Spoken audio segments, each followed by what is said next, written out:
Formula 1 se trenutno nalazi u situaciji kakvu nismo vidjeli decenijama.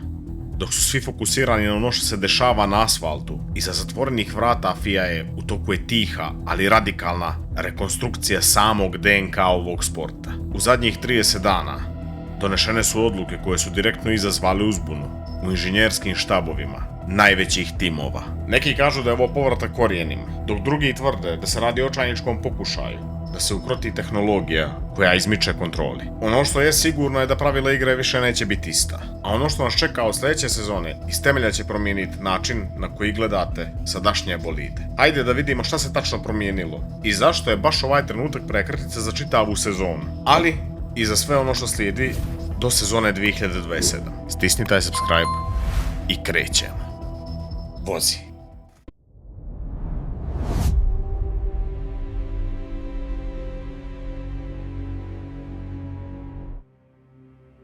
Kad smo ušli u sezonu 2026, znali smo da ulazimo u eru najvećih tehnoloških promjena. Međutim, ono što se dešava u posljednjih mjesec dana prevazilazi okvire običnih tehničkih direktiva. U padoku vlada prava pometnja, inženjeri su pod ogromnim pritiskom, a atmosfera je daleko od opuštene. Najznačajnija promjena je revizija pravila o upravljanju snagom u ekstremnim uslovima. Konkretno povratak bus moda na kiši. Iza zatvorenih vrata vodeći inženjeri su mjesecima upozoravali FIA. Moderni hibridni sistemi 2026. su toliko kompleksni da pri aquaplaningu postaju nepredvidljivi. Spekulacije u padoku kažu da su neki timovi namjerno štelovali mapiranje motora kako bi dobili više stabilnosti, što je primoralo FIA da hitno reaguje sa ovim bus protokolima. Ovo nije alat za preticanje, već sigurnosna proteza koja sprečava da motor naglo sječe snagu dok se vozač bori sa vodenim klinom pod točkovima. Zanimljivo je čuti glasove vozača. Dokazano je da su mnogi od njih, a posebno oni iskusniji, lobirali za ukidanje overtake moda po kiši. Njihov argument je jednostavan i brutalan. Ne vidimo ništa ispred sebe, a bolidi su nam previše složeni da bi se igrali sa dodatnim modovima na volanu dok vozimo 300 km/h. FIA je ovo shvatila ozbiljno, pa je potpuno ukidanje ove funkcije na mokroj stazi direktna pobjeda vozačke bezbjednosti nad željom za šovom. Osim toga, nova pravila o hit hazardu donijela su pravu dramu među organizatorima. Spekuliše se da je ova odluka direktno podstaknuta izvještajima o fizičkoj istrpljenosti osoblja u boksevima tokom trka na ekstremnim temperaturama. Sada, dozvola da se trka proglasi toplotno opasnom 24 sata ranije daje timovima mogućnost da mijenjaju strategiju hlađenja bolida, ali i da zaštite zdravlje mehaničara. Neki kritičari tvrde da ova pravila daju moć organizatorima da manipulišu rasporedom, dok su vozači očekivano pozdravili ovakav pragmatičan pristup. FIA više ne želi da rizikuje reputaciju sporta zbog insistiranja na neprirodnim uslovima trkanja. Kada govorimo o planovima za 2027. godinu, ulazimo u pravi rat između FIA regulativa i inženjera. Najveća vijest: promjena omjera snage na 58:42 u korist motora sa unutrašnjim sagorijevanjem nije samo brojka na papiru. To je rezultat ogromnog pritiska iz padoka. Šta se zapravo dešava iza zatvorenih vrata? Inženjeri iz timova poput Ferrarija i Red Bulla mjesecima su ukazivali da je prvobitni 50-50 balans ugušio karakter bolida. Vozači su se u povjerenju žalili da je električna asistencija pri izlasku iz sporih krivina previše agresivna, što rezultira osjećaju vještačkog ubrzanja koje ne odgovara prirodnoj dinamici trkanja. Spekuliše se da su neki vozači izjavili kako su bolidi postali previše nalik na softverske simulacije, a manje na prave trkačke mašine. Prelazak na 58:42 je ustupak upravo toj želji za staromodnim osjećajem sirove snage. Ovo povlači sa sobom ozbiljne posljedice. Prva, rebalans šasije. S većim oslanjanjem na motor sa unutrašnjim sagorijevanjem, težina pogonske jedinice se pomjera, što zahtijeva od inženjera da kompletno redizajniraju raspored komponenti unutar bolida. Pod 2. Termički menadžment. Veće oslanjanje na sagorijevanje znači veću toplotu, što direktno utiče na to kako timovi dizajniraju hladnjake i aerodinamičke otvore, a to je uvijek rak rana svakog F1 tima. Pod 3. Testiranja. Povećanje predsezonskih testiranja sa 3 na 4 dana je direktno izboreno od strane timova.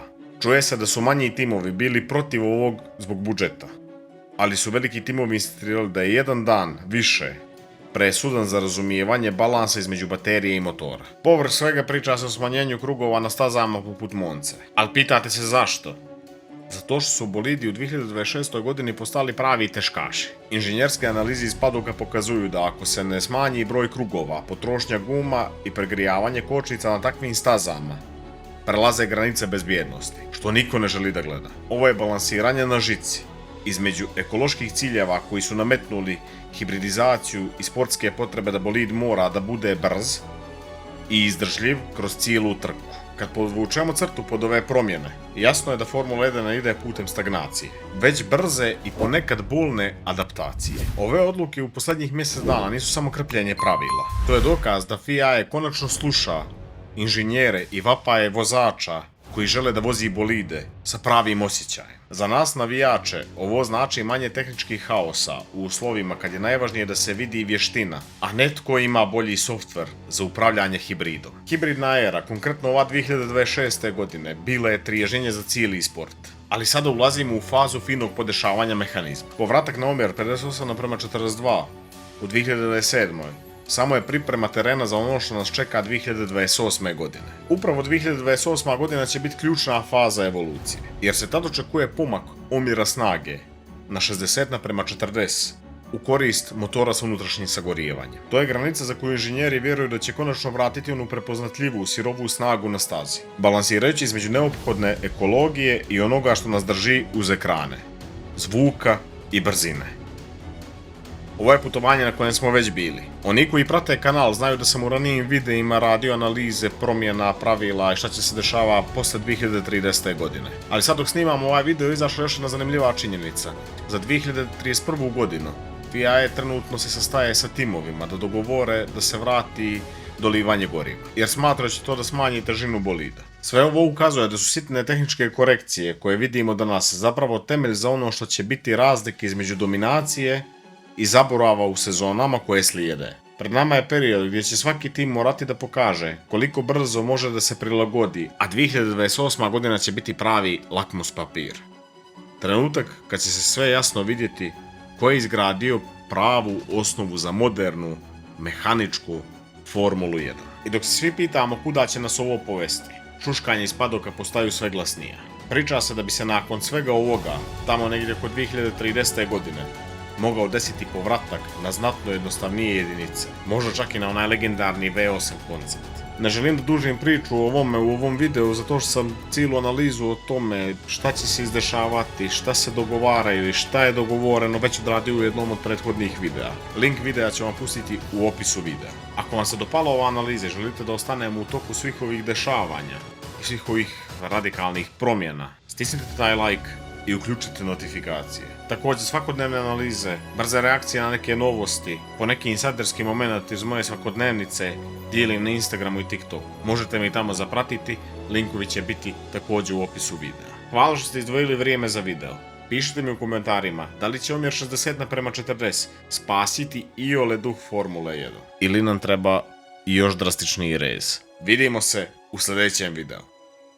Pozdrav!